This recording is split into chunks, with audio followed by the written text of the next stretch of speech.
राधे राधे महाराज जी। महाराज जी, मेरी दिनचर्या कुछ दिन तो सही से चलती है, पर फिर मन गिरा देता है और कभी कभी मन बहुत परेशान करता है महाराज। ब्रह्मचर्य की कमी। ब्रह्मचर्य संभालो, जो सोचोगे वही करने के लिए तुम बिल्कुल तत्पर हो जाओगे। हम लोगों का जो ढुलमुल स्वभाव है ना, वो ब्रह्मचर्यहीनता के कारण बन गया है। ब्रह्मचर्य के गंदे जो हीन करने वाले आचरण, उनको छोड़ो, अभी तो नए बच्चे हो। महाराज जी, आपकी कृपा से 1 साल से ब्रह्मचर्य का पालन करने का प्रयास कर रहे हैं। हाँ, बहुत सुंदर, और अच्छे से प्रयास करो। हाँ, और अच्छे से प्रयास करो। और हट करके नियम पालन किया जाता है। मन कह रहा नहीं यार आज नहीं उठना, नहीं, तुरंत बिस्तर छोड़ दिया, तुरंत उठकर खड़े हो गए। हट करके जब नियम पालन किया जाता है तो हमारी दिनचर्या चलती है। अब सोचो, अपने 12:30 बजे के लगभग जगते हैं, 1:45 बजे रोड में आ जाते हैं। अब उस समय सोने का समय होता है, और भगवान की ऐसी कृपा है 70-80 हजार लोग खड़े होते हैं, रोज खड़े होते हैं। भाई किसी दिन तिथि त्योहार में हो तो बात अलग। कितनी अभी भारत में श्रद्धा है संतों के प्रति कि लोग आकर के घंटों खड़े रहते हैं।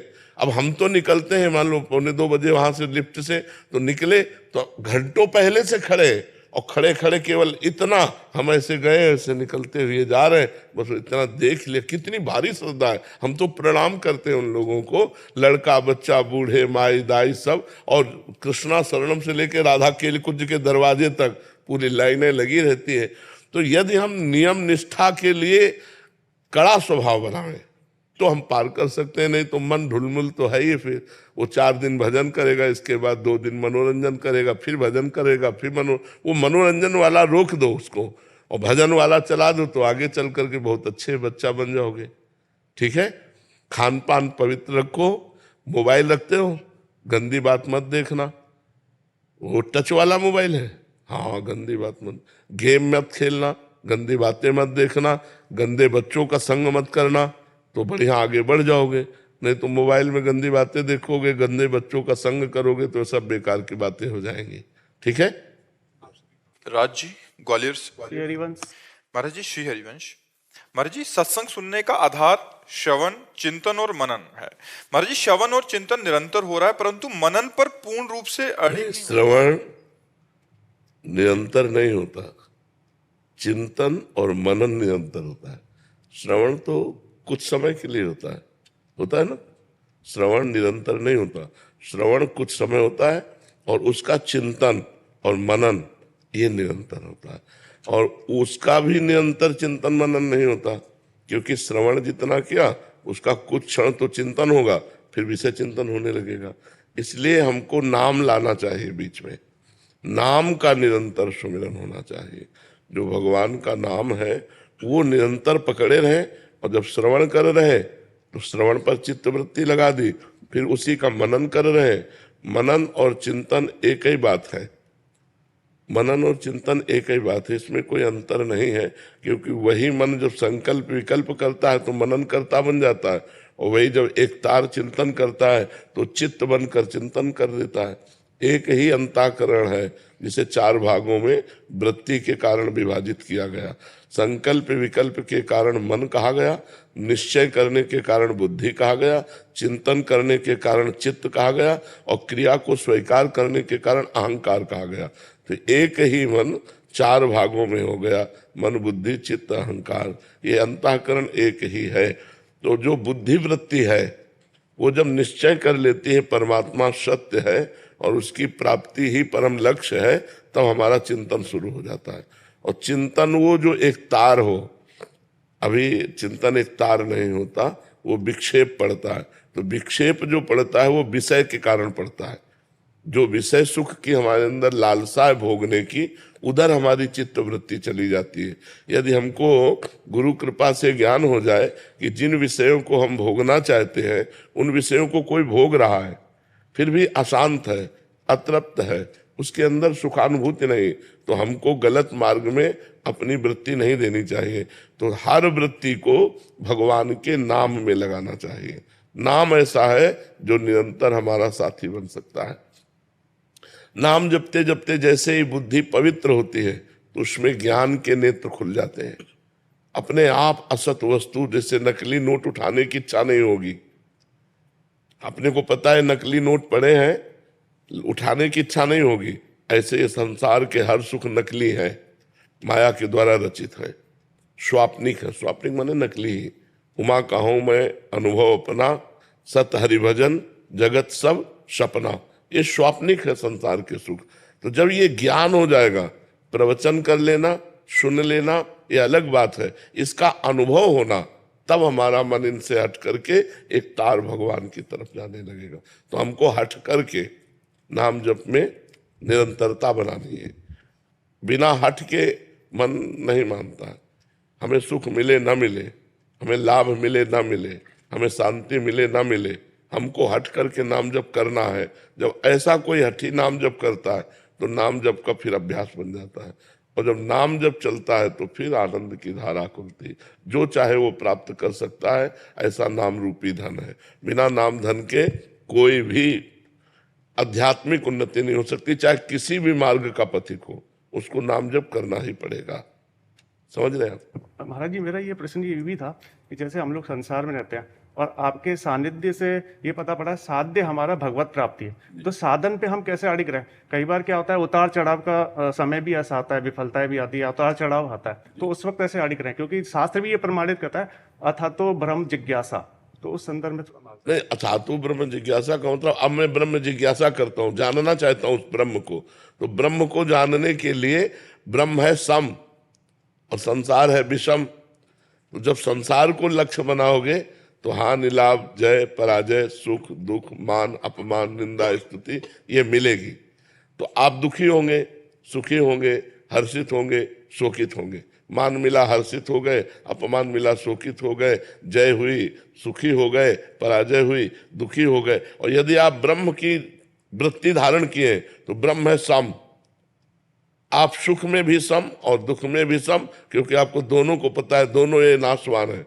सुख भी नाशवान है और दुख भी नाशवान है। यहाँ की जय भी पराजय है और पराजय भी जय है, इनका कोई अर्थ नहीं है। आप चाहे जितने बड़े पदाधिकारी हो, शरीर छूटा फिर क्या है? आप जब शरीर ही छूट गया तो आपकी सब विद्या गई और सब पद गया, सब धन दौलत गई, सब मकान मित्र परिवार अधिकार सब चला गया, तो मिथ्या ही तो है। एक बार महाराज जनक जी शैया में सोए हुए थे, तो उन्होंने स्वप्न में देखा कि वो बहुत गरीब हो गए, भूख के मारे व्याकुल हो गए। किसी तरह उन्होंने कुछ दाल चावल मांगे और उसे मिट्टी की हाड़ी में पका रहे थे। वो पकने वाली ही थी कि दो सांड लड़ते हुए आए और वो सब खिचड़ी नष्ट हो गई। और वो ऐसे व्याकुल हुए, पूछो जो ही व्याकुलता हुई इसमें आंख खुली तो देखा राजा का वैभव। उनका ये सत्य कि वो सत्य। सभा में आए बड़े बड़े विद्वान बैठते थे, उनसे पूछा ये सत्य कि वो सत्य। अब ये है और वो का तात्पर्य कोई जाने तो उसका निर्णय करे। उनका भाव था ये सत्य जो देख रहा हूं या जो स्वप्न में देखा वो सत्य। अब बड़े बड़े विद्वान इसका उत्तर नहीं दे पाए। तो महामुनि अष्टावक्र मुनि, अभी नवीन अवस्था थी, अपने पिता को मुक्त कराने के लिए राजा के जनक जी के दरबार में आए। सबने हंसी की।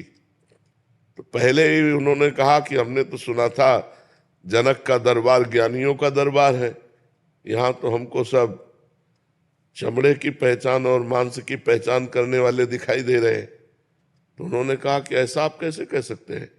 विद्वानों ने कहा। तो बोले हंसे क्यों आप लोग? तो बोले आप 8 जगह से टेढ़े। तो बोले हाँ, हमारे स्वरूप को देखा क्या? हमारे शरीर को देखा तो शरीर में क्या है? चाम हड्डी मांस। तो यही चीज देखने वाले आप लोग हो। आप लोग ज्ञानी तो हो नहीं, क्योंकि ज्ञानी स्वरूप देखता है, शरीर नहीं।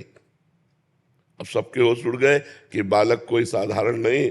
तो जनक जी से कहा हाँ जनक बोल, तेरा क्या प्रश्न है? तो उनका ये सत्य कि वो सत्य? बोले ना ये सत्य ना वो सत्य।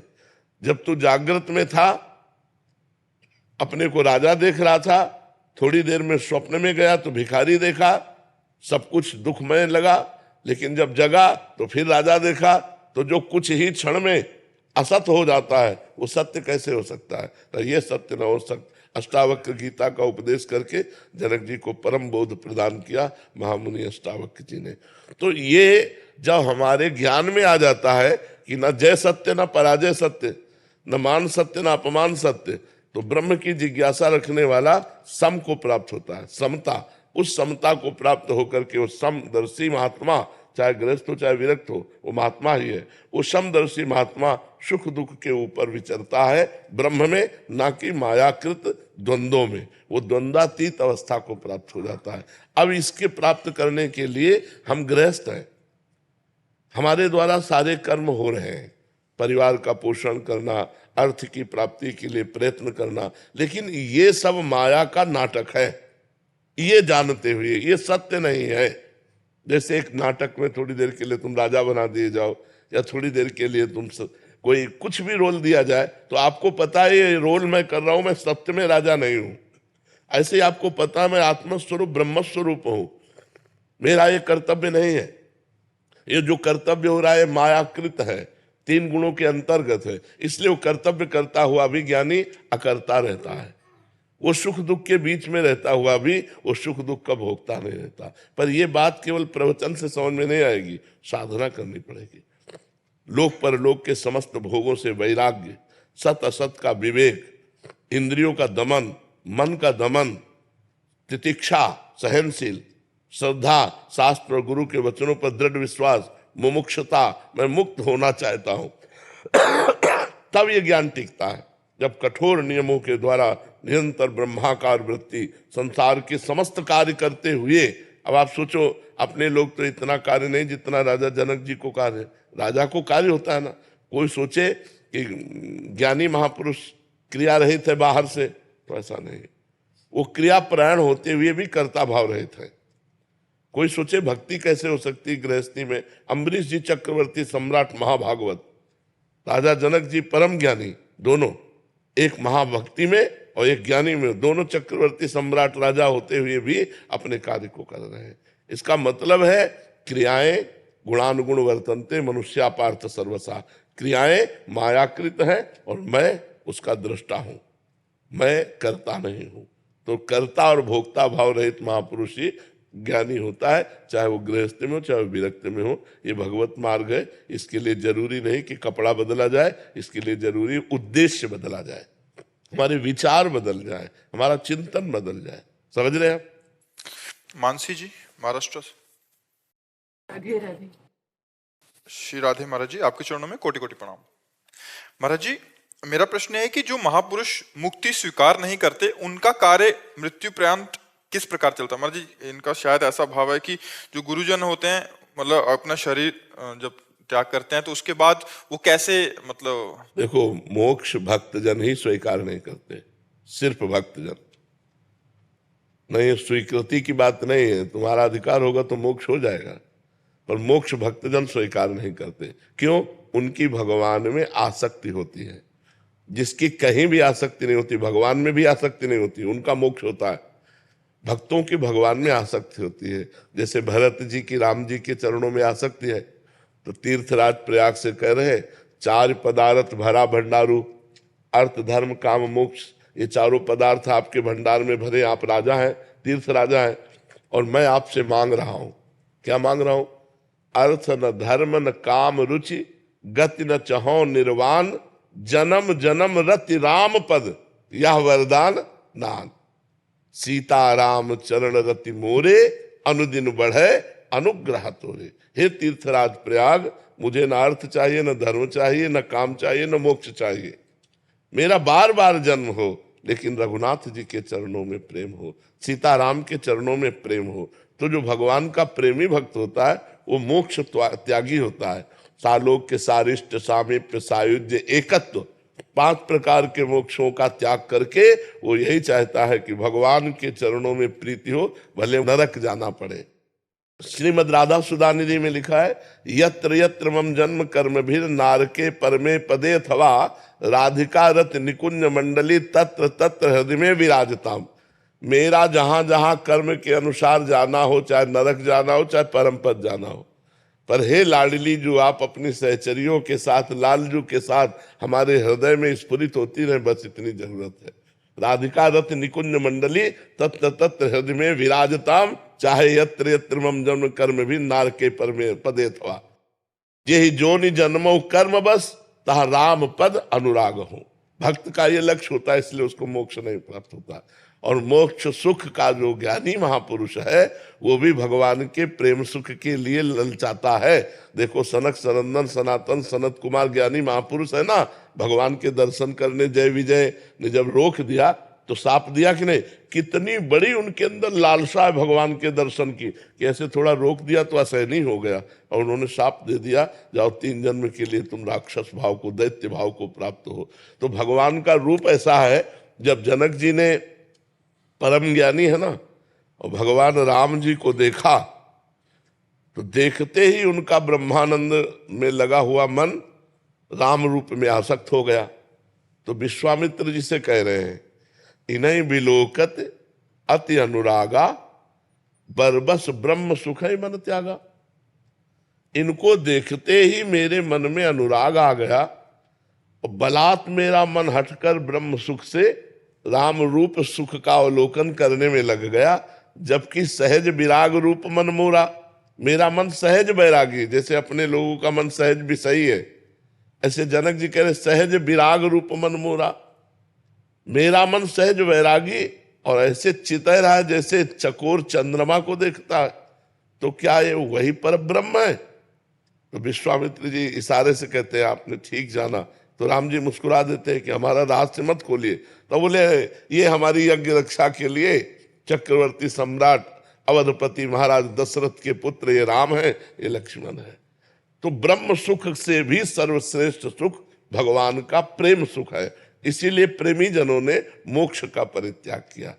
न मोक्षास्याकांक्षा भव विभव वांछा पिचन में, न मुझे मोक्ष की आकांक्षा है और न इस संसार के भोगों की आकांक्षा है, वो भक्त होता है।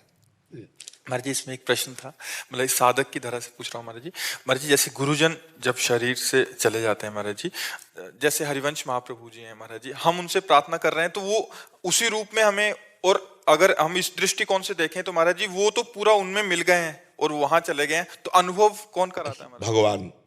भगवान जैसे हम उड़िया बाबा के दर्शन करना चाहें तो हमारे भगवान उड़िया बाबा का रूप रख करके आएंगे और वैसे ही वार्ता करेंगे, वैसे ही दर्शन देंगे। पूरा अनुभव वैसा ही होगा? पूरा अनुभव, क्योंकि पहले भी उड़िया बाबा भगवान ही थे, अब वो भगवान में लीन हो गए तो भगवान ही वही रूप धारण करेंगे। सब जीव भगवत स्वरूप है, हर जीव भगवत स्वरूप है, वो अपने स्वरूप को भूलकर स्त्री पुरुष माने हुए हैं।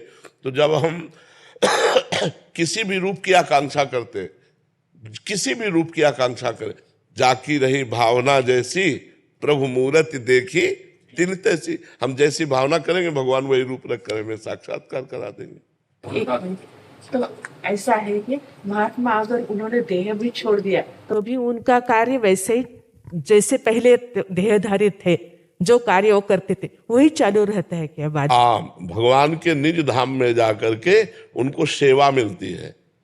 जिस भाव की सेवा करते, जैसे मान लो दास्य भाव में रहे तो दास्य भाव की सेवा मिलेगी, सख्य भाव रहे तो सख्य भाव की सेवा मिलेगी, वात्सल्य भाव में रहे तो वात्सल्य भाव की सेवा मिलेगी, सहचरी भाव, गोपी भाव, जिस भाव की उनके अंदर प्रधानता रही है वही भाव में उनको वहां जाकर के सेवा मिलेगी। और जिस धाम के इष्ट के आसक्ति में रहे उसी धाम में जाएंगे। जैसे राम रूप में आसक्ति है तो साकेत धाम जाएंगे, भगवान श्री गोपी वल्लभ के रूप में आ सकते हैं तो गोलोक धाम जाएंगे, राधा वल्लभ के रूप में आ सकते हैं तो निकुंज धाम जाएंगे, शिव रूप में आ सकते हैं तो कैलाश धाम जाएंगे। ये सब भगवान के दिव्य धामों में जाकर अपने अपने आराध्य देव को जिस भाव से लाल लड़ाते थे वही सेवा उनको मिल जाती है।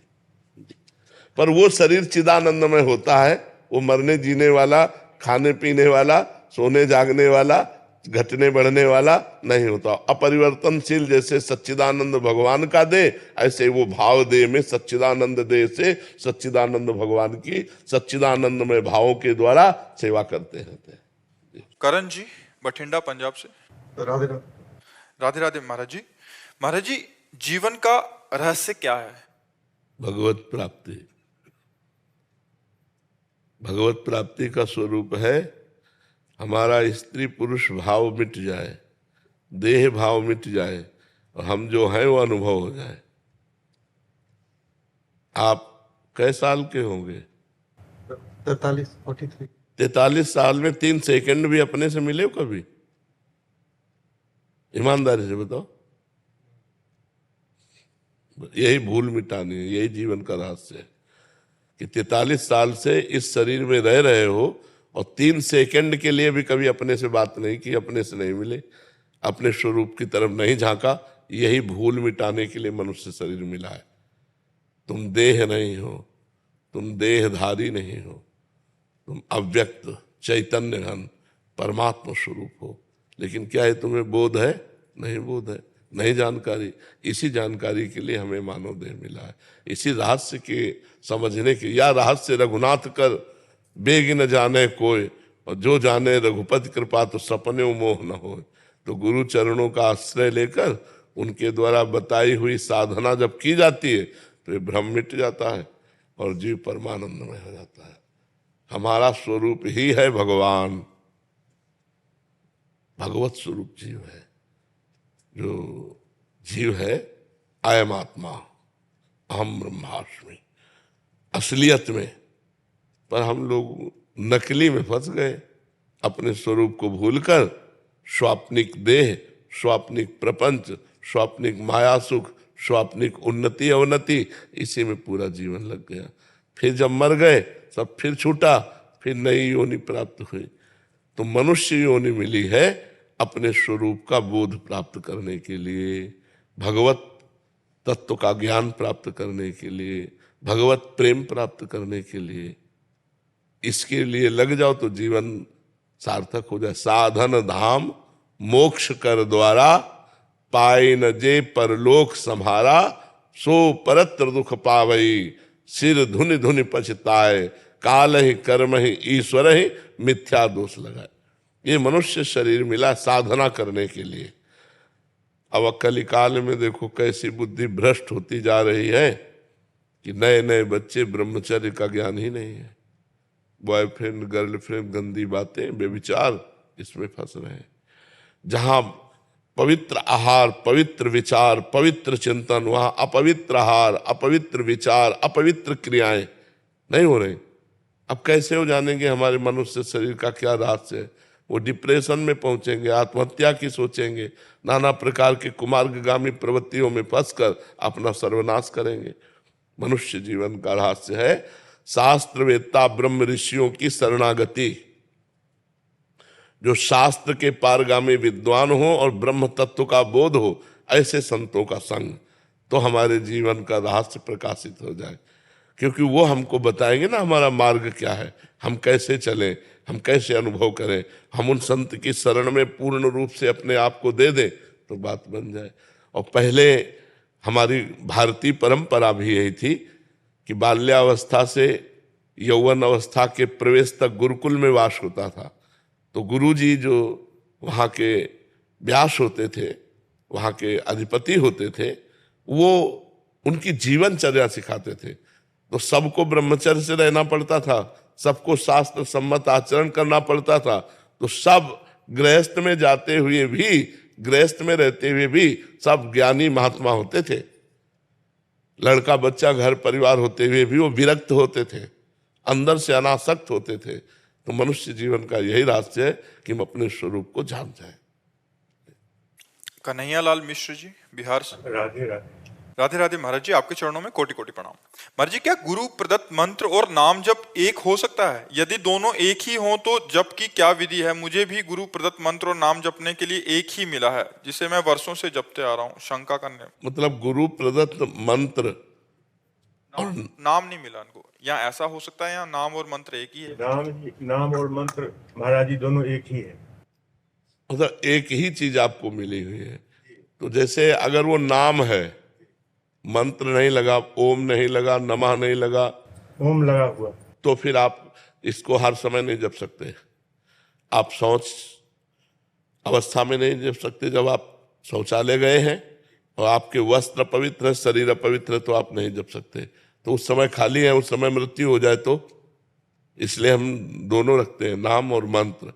अपवित्र अवस्था में नाम जप कर रहे हैं और पवित्र अवस्था में मंत्र जप कर रहे हैं। तो फिर नाम के लिए फिर कौन सा?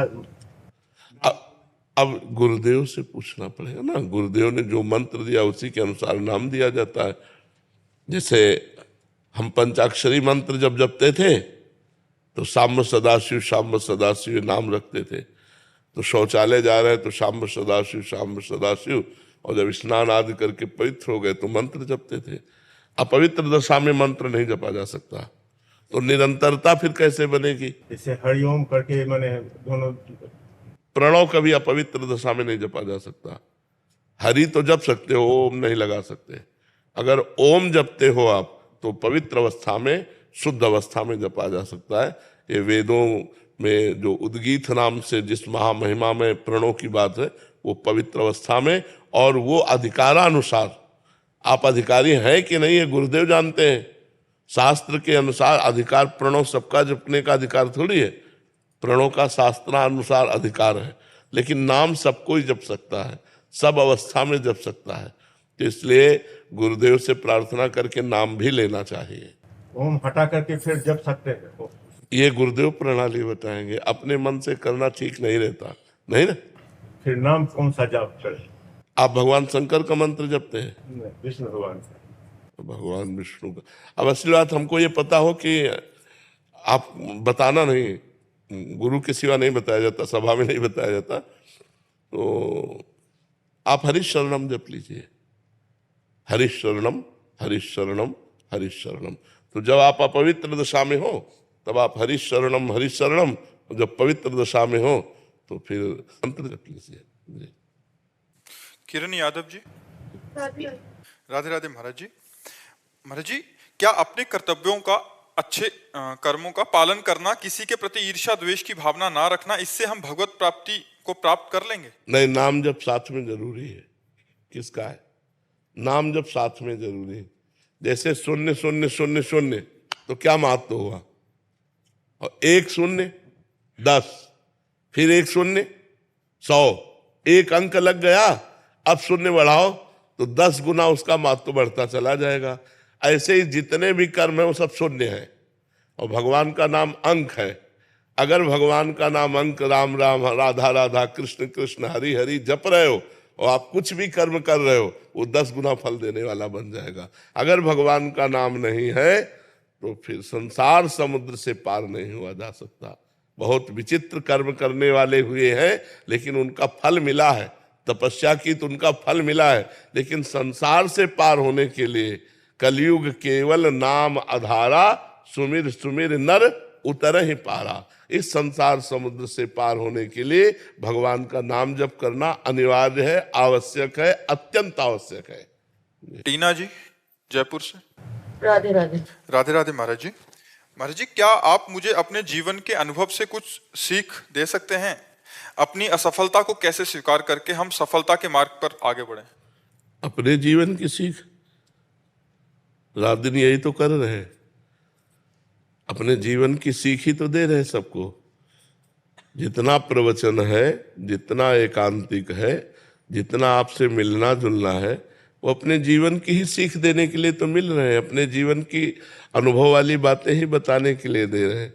और असफलता में तभी हम धैर्यपूर्वक रह सकते हैं जब हम अपने संग भगवान को देखेंगे कि आज हम असफल हैं, लेकिन मेरे संग भगवान है जो करतुम अकर्तुम अन्यथा करतुम सर्व समर्थ है।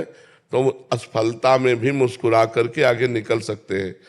यदि हमने भगवान को ना मानकर अपना किसी इंसान को अपना माना तो हम फिर हार जाएंगे, फिर हम क्लेशित हो जाएंगे।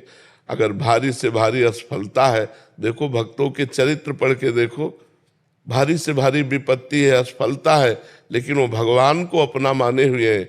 एक दिन वो असफलता को रौंदते हुए सफलता में पहुंच जाते हैं। कई कई दिन सुदामा जी को भोजन नहीं मिलता, लेकिन श्री कृष्ण को अपना मानते हैं। तो एक दिन जैसी द्वारिकापुरी वैसी ही सुदामापुरी की रचना हुई कि नहीं हुई? कितने ऐसे भक्तों के पावन चरित्र हैं। तो हमें लगता है यदि हम भगवान को अपने संग रखें तो भारी से भारी असफलता भी हम सहज में पार कर सकते हैं। जैसे आपने हमारे अनुभव के विषय में पूछा, तो बचपन से लेकर जीवन भर हम कष्ट भोगते रहे, अब भी भोग रहे हैं, कितनी परेशानियां हैं, लेकिन आपको कहते हैं 100% हम आनंद में रहते हैं। मतलब 99 नहीं, 100% हर समय हम आनंद में रहते हैं। अब ये प्रसन्नता अगर भगवान न हो तो नहीं टिक सकती, क्योंकि फिर तो परेशान हो जाए। न रुपए की चाह है, न जीने की चाह है, न दुख की परवाह है, क्योंकि हमारे साथ प्रियाजू है, हमारे साथ श्रीजू है, लाडली लाल है। तो लाडली लाल होने के कारण नहीं तो ऐसे ऐसे कष्ट रहे हैं, कई कई दिन भोजन नहीं, जैसे काशी के घाटों में है ना, कई कई दिन भोजन नहीं, गर्मी भीषण पड़ रही है, रात्रि में शयन करो घाट में तो 2 बजे रात्रि तक तो वो बिल्कुल आग जैसे तपते हैं पत्थर, और 2 बजे उठ के बैठ जाना है, फिर नहा करके काशी विश्वनाथ जी को जल चढ़ाना, अपनी दिनचर्या करना। हर कष्ट में, हर दुख में, हर विपत्ति में, हर असुविधा में एक अपार सुख की झलक मिलती थी, क्योंकि भगवान से जुड़े हुए हैं ना, तो उसी के कारण हर दुख को पार कर गए, हर कष्ट को पार कर गए, हर भय को पार कर गए। तो जो भी दुख भय चिंता शोक से पार होना चाहे वो भगवान को अपना साथी बना ले। आज के 15 वर्ष वाले प्रेमानंद से मिलते तो ये जो स्वरूप देख रहे हो ना, आप पहचान ही नहीं सकती कि वो बाबा ये बाबा है। यहां से फटी मार के झोली, एक कमंडल, कुशासन में शयन करना, भिक्षा के द्वारा उदर पोषण करना, किसी भी से बात न करना, 1 रुपया पास नहीं, हर अव्यवस्था को सुखपूर्वक सहा है। तो हर सफलता को असफलता में माया बदल देती है, और हर असफलता को सफलता में भगवान बदल देते हैं। तो हम माया का संग न करके भगवान का संग करें। अभिषेक जी। राधे राधे महाराज जी। महाराज जी, मेहनत और भाग्य में कौन सबसे बड़ा है? ये तो तुम्हारी मेहनत बताएगी और तुम्हारा भाग्य बताएगा। अगर प्रारब्ध पीछे का बहुत जोर का है तो तुम्हारी मेहनत कितनी भी जोर की हो सफल नहीं हो सकती। अगर प्रारब्ध कमजोर और मेहनत जोर की है तो प्रारब्ध को रौंद के निकल जाएगा, लेकिन वो मेहनत होगा भजन। जो प्रारब्ध को रौंद सके वो होगा भगवान का भजन। नहीं तो प्रारब्ध को मिटाने के लिए प्राकृतिक कर्मों के द्वारा प्रारब्ध नहीं मिटाया जा सकता। वो सच्चिदानंद भगवान की आराधना करके प्रारब्ध मिटाया जा सकता है। नहीं तो प्रारब्ध इतना बलवान होता है कि कोई देखो कितना भी पढ़ा लिखा हो, ग्रेजुएट है, नौकरी के लिए घूम रहा है, हर जगह असफल हो जाता है। उसका प्रारब्ध बहुत जोरदार है जो उसको गिरा रहा है। एक आदमी है कि मंद बुद्धि का है, कोई प्रयास नहीं है, लेकिन उसका प्रारब्ध बहुत जोरदार है। वो प्रारब्ध का अच्छा प्रारब्ध है तो उसका भोग कर रहा है। इस समय वो गलत चल रहा है लेकिन उसकी उन्नति हो रही है, क्योंकि उसका प्रारब्ध पुण्य जोरदार है और वो बहुत अच्छा चल रहा है, धर्म से चल रहा है, लेकिन उसका प्रारब्ध गिरा हुआ है तो उसको बार बार गिरा देता है। तो ऐसे प्रारब्ध को कंट्रोल करने के लिए तपस्या साधना, इसके सिवा नहीं हो सकता। अगर हम भगवान के लिए अपना जीवन अर्पित करके नाम जप करें तो प्रारब्ध बदल सकता है, या प्रारब्ध रहते हुए भी हम उन्नति को प्राप्त हो सकते हैं। प्रारब्ध अपना प्रभाव दिखाता रहेगा। जैसे दोनों किडनी फेल है लेकिन हमें आनंद है क्योंकि हम भगवान की शरण में हैं, भगवान का नाम जप करते हैं, तो हमें कोई इसकी चिंता नहीं। तो हमारी जो आर्थिक व्यवस्था चाहिए वो भी हो रही है, जो परमार्थिक चाहिए वो भी हो रही, तो हमें कोई चिंता नहीं है। महाराज जी, हम ये चाहते हैं कि हम कभी भी अगर खत्म भी हो जाए, मतलब मेरी मृत्यु हो जाए, तो हम ये चाहते हैं कि आप उससे बहुत ज्यादा साल तक जियो, लेकिन आप ना पहले जाएं। आप ये तो ठाकुर जी पता ले कि हमें पहले जाना है कि आपको पहले जाना है, ये तो उनका निर्णय होगा। इस पे आपकी सद्भावना है पर इस पर फाइनल नहीं कहा जा सकता। सुनो भरत भावी प्रबल, कि वो कब कहाँ किसका कैसा, पर हमें लगता है कि आप बहुत पवित्र हृदय के हैं। जो इस समय लाभ लेना उसे ले लो, जो उपदेश सुन रहे हो उसके अनुसार अपने आचरण बनाओ और नाम जप करो और निकल चलो इस असत संसार से भगवान के चरणों की तरफ बढ़ो आगे ना। हाँ, संत संग का यही फल है कि संसार का असत संग त्याग करके भगवान की प्राप्ति कर ली जाए। साधु समागम का यही फल है कि हमें भगवान प्यारे लगने लगे, उनका नाम प्रिय लगने लगे, गंदे आचरणों से घृणा होने लगे, तो समझो संत समागम हुआ है। तो बड़ा सुंदर भाव आपका है, इस भाव का लाभ लो, भगवान का नाम जप करो और जीवन को पवित्र बना लो। जीवन को अपवित्र ना होने पावे, कलंकित ना होने पावे, कोई ऐसे गंदे कार्य न हो जिससे खुद जलो और अपने प्रियजनों को जलना पड़े। ऐसे आचरण करो कि आप सुखी रहो और आपके संबंधी भी सुखी